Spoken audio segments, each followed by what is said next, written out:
dilakukan karena biasanya mahasiswa itu begitu masuk ruangan langsung keburu-buru nemuin pasien, jadi lupa tahapan berinteraksi. Seperti biasa tidak usah saya contohkan ya, maksudnya kalian sudah paham saya rasa tahapan berinteraksi sebelum bertemu dengan pasien. Jangan lupa untuk cuci tangan tetap dilakukan 6 langkah. Kemudian gunakan handphone dan siapkan untuk auskultasinya. Perkenalkan Pak, nama saya Penata Anestesi Rati. Saya untuk jaga pada pagi hari ini dari pukul 7 sampai pukul 2 siang nanti. Kalau boleh tahu dengan Bapak siapa ya Pak ya? Ferdi. Bapak Ferdi, bisa sebutkan tanggal lahirnya Pak? 16 Februari 2000. Oke, baik, sudah sesuai ya Pak ya dengan gelang pasien. Pada pagi hari ini yang dirasakan apa Pak? Nyeri di perut. Oke, nyeri di bagian perut ya Pak ya. Baik Bapak, jadi tujuan saya datang kemari itu adalah untuk melakukan pemeriksaan fisik di bagian perut Bapak ya Pak ya. Nanti waktunya kurang lebih sekitar 7 sampai 15 menit. Apakah Bapak bersedia Pak?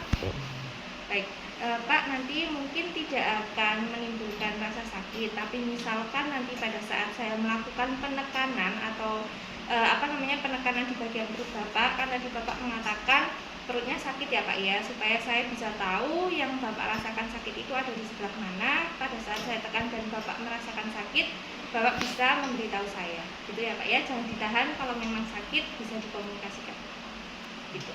Sebelum saya melakukan tindakan, apakah ada yang ditanyakan terlebih dahulu Pak? Baik, jika tidak ada yang ditanyakan terlebih dahulu, mari kita berdoa terlebih dahulu. Berdoa dipersilahkan. Ya, berdoa selesai, langsung tutup privasi klien. Ini besok punya nggak boleh panjang. Oke, yang pertama itu kita Bapaknya jangan lupa ya Pak, untuk bagian perutnya pakaiannya bisa untuk bagian dada sampai perutnya bajunya bisa dibuka, mau saya bantu buka atau mau dibuka sendiri.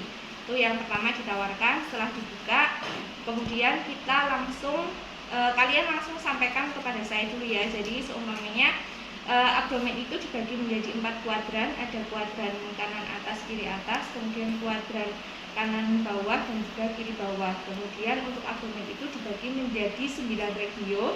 Ada, terserah kalian mau menyebutkan dari sini atau enak ke bawah gitu ya boleh. Jadi semuanya di sini ada epigastrik, kemudian umbilikus atau umbilikal, kemudian ada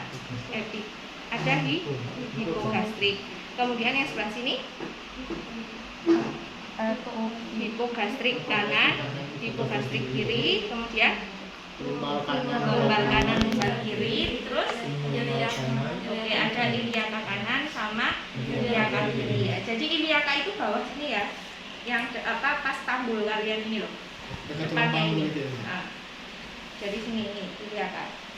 Oke, nah setelah itu kita melakukan inspeksi terlebih dahulu atau melihat apa aja sih yang kita lihat. Jadi yang pertama yang kita lihat adalah apakah ini ya pada saat pasien bernafas itu dia mengembang dan mengempisnya itu antara 4 regio itu dia simetris atau tidak. Mungkin kalau ada benjolan salah satunya bisa lebih tinggi atau lain sebagainya. Kemudian dilihat apakah warnanya dia merata atau tidak. Kalau seumpamanya ditumbuhi ada rambut, itu pertumbuhan rambutnya dia merata tidak, itu ya, karena biasanya rambutnya di tengah aja ya, maksudnya di garisnya itu kan, di garisnya. Nah, itu dilihat apakah dia pertumbuhannya merata atau tidak. Kemudian setelah itu dilihat apakah dilihat dari jauh seperti ini, apakah ada massa, terlihat ada massa atau pembesaran atau tidak, seperti itu. Kemudian setelah itu kita lanjut ke setelah inspeksi, kemudian auskultasi. Jadi auskultasi yang akan digunakan itu kalian nanti cukup di 4 kuadran ya. Jadi lakukan inspeksi di 4 kuadran, totalnya ada 5 titik karena 4 kuadran ditambah 1 peristaltik usus ya. Jadi nanti kalian sebut. Kalau saya tanya auskultasi berapa titik Mbak? Berarti jawabannya 5 titik ya, ada 4 kuadran sama 1 peristaltik usus. Jadi ada sini didengarkan, normalnya itu harusnya 1 ya sini, 2, 3, 4. Kemudian peristaltik usus itu dari umbilikus, di bawah umbilikus tapi agak nyerong dikit. Dari sini umbilikusnya dia agak nyerong ke kanan sedikit. Didengarkan. Berapa normal peristaltik usus? Di buku berapa? 3-5 detik Ya, di buku kalian 5 sampai 35 kali per menit. Tapi mau ada juga yang menyebutkan 3 sampai 35 kali per menit ya. Jadi kalau yang namanya peristaltik usus itu dulu saya pas jadi mahasiswa itu juga sulit. Saya merasa saya nggak mendengar apa-apa. Karena harusnya memang peristaltik usus itu kalian terbiasa. Kalau belum terbiasa, telinga kalian kurang peka sama adanya remasan-remasan yang ada di usus gitu ya. Jadi peristaltik usus itu sangat penting apalagi bagi penata anestesi ya, karena nanti pasien kalian kan biasanya pasien itu kalau habis operasi itu kan ada yang tanya ya, boleh makannya kapan? Biasanya ada yang jawab kentut gitu ya. Padahal nanti udah ditunggu sampai sore kok nggak kentut-kentut kayak gitu ya. Nah, karena tidak semua pasien itu mungkin berlebihan gas atau berlebihan angin di dalam perutnya. Harusnya kalau perawat atau penata anestesi yang baik harusnya dia selalu mengecek peristaltik usus pasien. Kalau peristaltiknya sudah 5-35 kali per menit berarti artinya saluran gastrointestinalnya sudah bebas dari pengaruh anestesi. Berarti boleh makan dan juga minum, didahului dengan minum dulu supaya saluran digestinya adaptasi dulu. Jadi mulai dari minum dulu baru makan. Karena nggak semuanya itu kentut ya. Kentut itu hanya salah satu indikasi bahwa ususnya sudah mulai bergerak, akhirnya dia kentutnya bisa keluar seperti itu ya. Tapi nggak semuanya itu kentut. Jadi itu ya, ada 1, 2, 3, 4 sama 5 di bagian peristaltik usus. Nah, harusnya pas kita dengarkan itu biasanya tidak ada suara apa-apa di 4 kuadran, kecuali pada pasien mungkin yang diare berat biasanya akan timbul suara-suara seperti air di dalamnya, atau pada pasien yang terlalu banyak gas di dalamnya maka akan kita dengar suara entah itu seperti orang lapar dan lain sebagainya. Kemudian setelah tadi inspeksi, kemudian auskultasi, kita lanjut ke perkusi. Jadi perkusi yang pertama kita lakukan adalah perkusi hepar ya. Perkusi hepar kita lakukan dari interkosta keempat. Interkostanya itu kita mengetuknya di mid ini ya, urutannya mid clavicula. Jadi antara tengah-tengahnya gini ketuknya, bukan di sini tapi di midnya, di tengah-tengah ya. Nah, ini ada clavicula, ini 1, 2, 3, 4 ya. Jadi lubang-lubang atau cegokan-cegokan antar tulang kosta itu namanya interkosta ya. Jadi ini kan clavicula nih ya. Ini ada senggolongan gini, ini interkosta 1. Ada lubang lagi interkosta 2. Ada lubang lagi interkosta 3, ada lubang lagi interkosta 4. Nah, mulai interkosta 4 itu kita perkusi. Harusnya biasanya suaranya akan nyaring ya di sini. 1, 2, 3.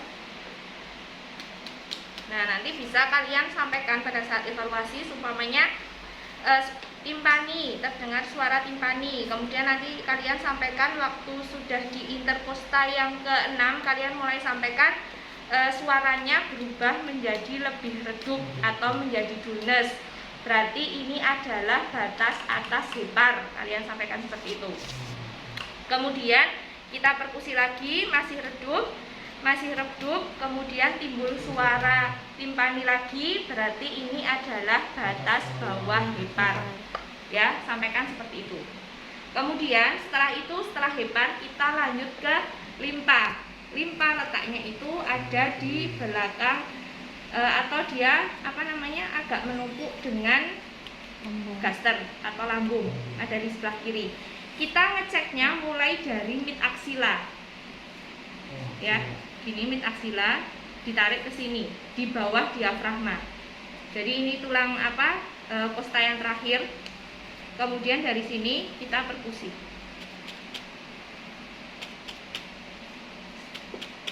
sampai ke medial, sampai ke tengah. Itu juga sama, nanti kalian paling sulit ya menemukan batasnya itu adalah batas limpa. Karena limpa itu bukan organ yang terlalu padat, kemudian bentuknya kecil memanjang. Jadi itu biasanya tidak akan terdengar kalau pasien itu tidak mengalami pembesaran limpa. Ya. Karena dia juga biasanya, apalagi kalau lambungnya masih penuh, itu biasanya akan rancu suaranya. Jadi yang penting kalian sampaikan aja timpani. Kalau berubah menjadi redup berarti itu adalah batas paling kiri dari limpa. Kemudian nanti di sini terdengar timpani lagi berarti itu adalah batas paling kanan dari limpa. Itu disampaikan. Setelah itu, setelah ada hepar, limpa, kemudian apa selanjutnya?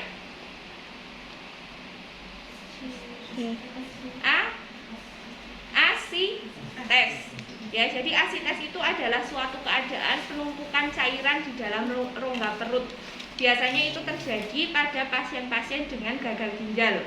Karena kalau pada pasien-pasien gagal ginjal dia kelebihan cairan, akhirnya cairannya itu akan memenuhi rongga-rongga di dalam tubuh dan juga jaringan interstisial di dalam tubuh ya. Jadi makanya biasanya pada orang gagal ginjal itu perutnya jadi membesar, kakinya menjadi edema karena penumpukan cairan.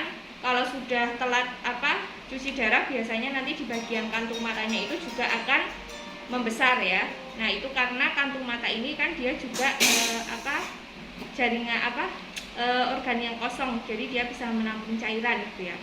Nah, di sini kalau seumpamanya perutnya terlihat membesar, pasiennya terlihat sesak nafas, dimungkinkan ada asites, maka kita cek. Pengecekan asites itu mulai dari umbilikus, kemudian kita perkusi dari medial ke lateral kanan dan ke lateral kiri. Ingat-ingat ya.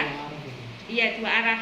Jadi mulai dari umbilikusnya atau pusarnya kita perkusi. Pertama ke lateral kanan dulu. Kalau suaranya timpani terus, itu sebenarnya aman. Berarti dia tidak ada penumpukan cairan. Yang namanya cairan itu kan numpuknya selalu di bagian bawah ya. Nah, pasti kan akan numpuk di bagian sini harusnya. Nah, kalau kita perkusi kemudian dari atas ke bawah kok semakin redup, berarti itu malah bahaya, dicurigai adanya penumpukan cairan atau asites ya. Jadi diingat-ingat dari medial ke lateral kanan dan juga dari medial ke lateral kiri. Itu tadi untuk perkusi. Nah, setelah perkusi kita akan lanjut ke palpasi.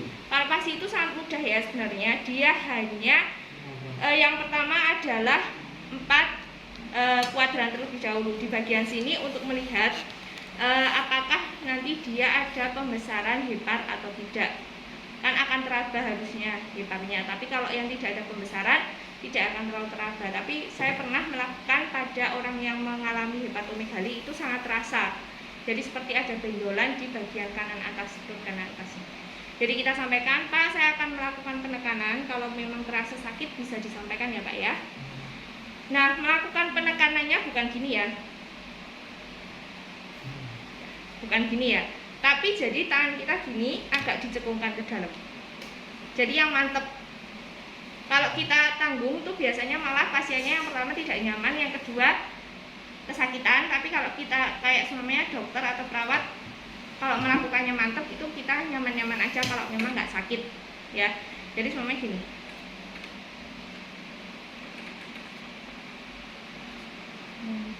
Gitu ya. Jadi gini agak ditekan dikit. Ini agak ditekan dikit. Gitu ya. Oke. Oh ya, tadi saya juga lupa ya, ini belum pipis juga.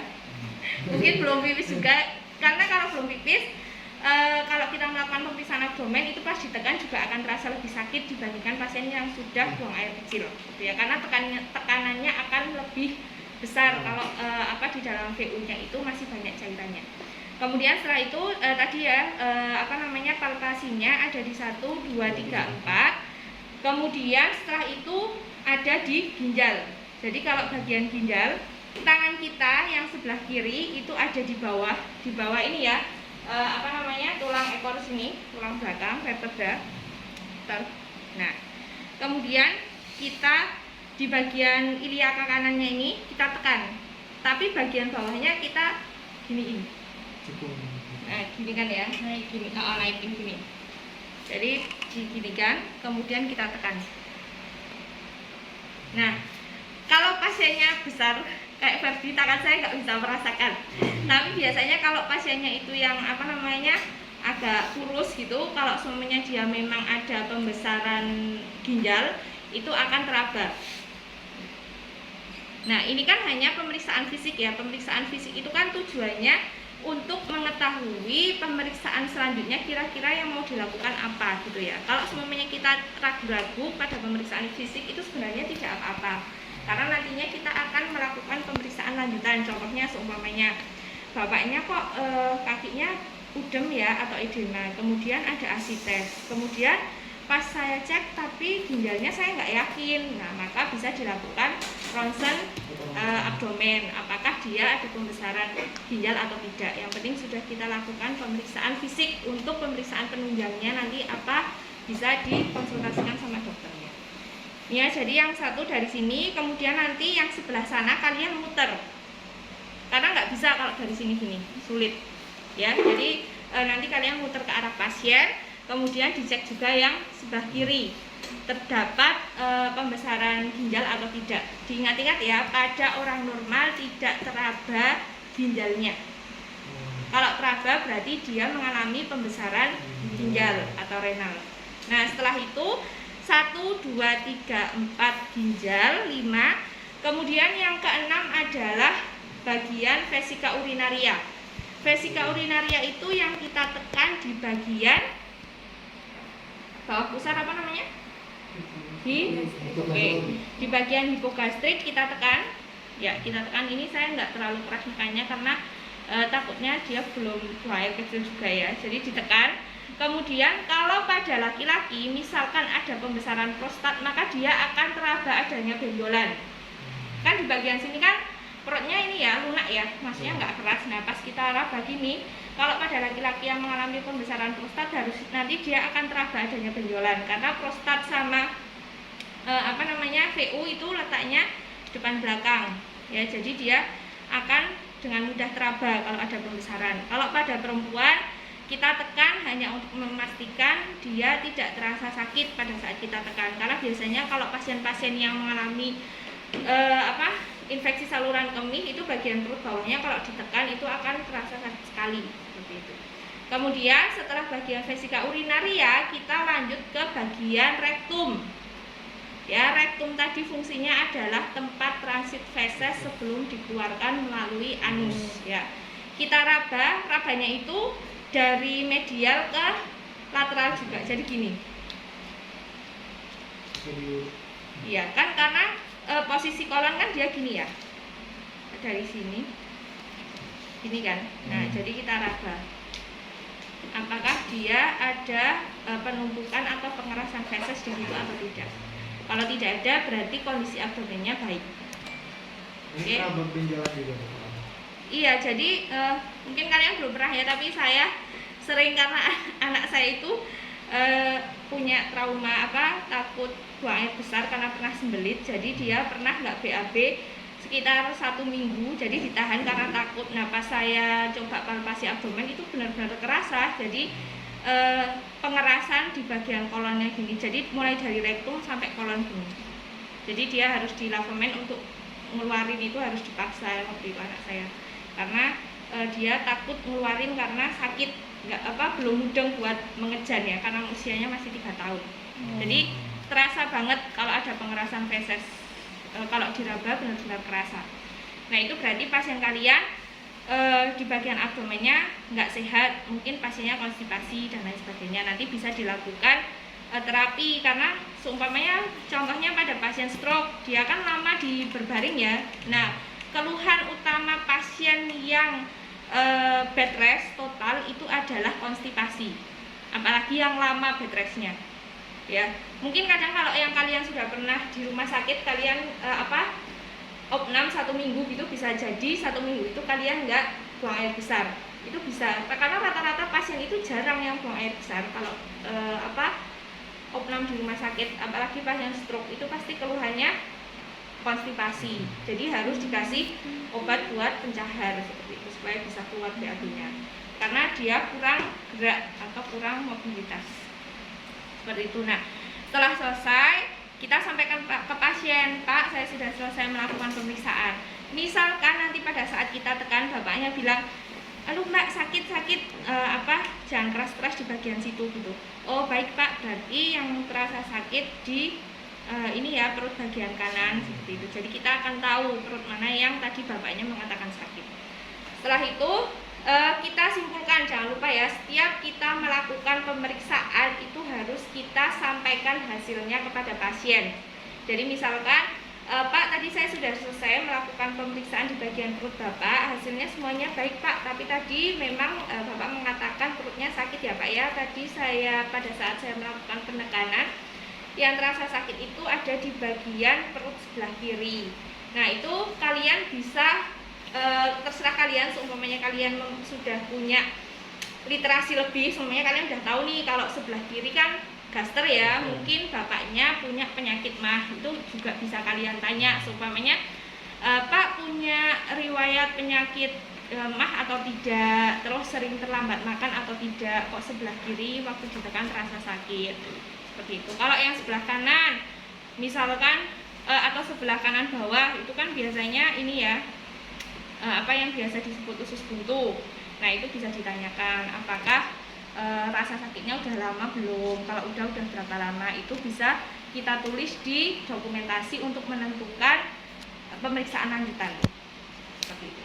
Nah setelah itu kita tanyakan ke pasien, Pak, sekarang setelah selesai dilakukan pemeriksaan yang dirasakan apa? Siapa tahu tadi habis dipencet-pencet perutnya malah perut saya yang sebelah kiri bertambah sakit Mbak, seperti itu misalkan ya. Nah kemudian nanti juga jangan lupa diberikan reward positif. Terima kasih ya Pak ya, tadi sudah mau diajak bekerja sama dengan baik sehingga pemeriksaan perutnya bisa berjalan dengan baik seperti itu. Kemudian sampaikan ke pasien, baik Pak, nanti saya akan datang lagi kemari untuk memberikan obat ya Pak ya, untuk mengurangi nyeri di bagian perut Bapak yang sebelah kiri. Sebelum saya meninggalkan ruangan, apakah ada yang ditanyakan terlebih dahulu Pak? Baik, jika tidak ada yang ditanyakan, mari kita akhiri dengan membaca hamdalah bersama-sama ya Pak ya. Alhamdulillahirrahmanirrahim. Jika Bapak membutuhkan bantuan kami, bisa mencet tombol di atas chat Bapak atau keluarga Bapak bisa langsung datang ke nurse station. Mari Pak, Assalamualaikum warahmatullahi wabarakatuh.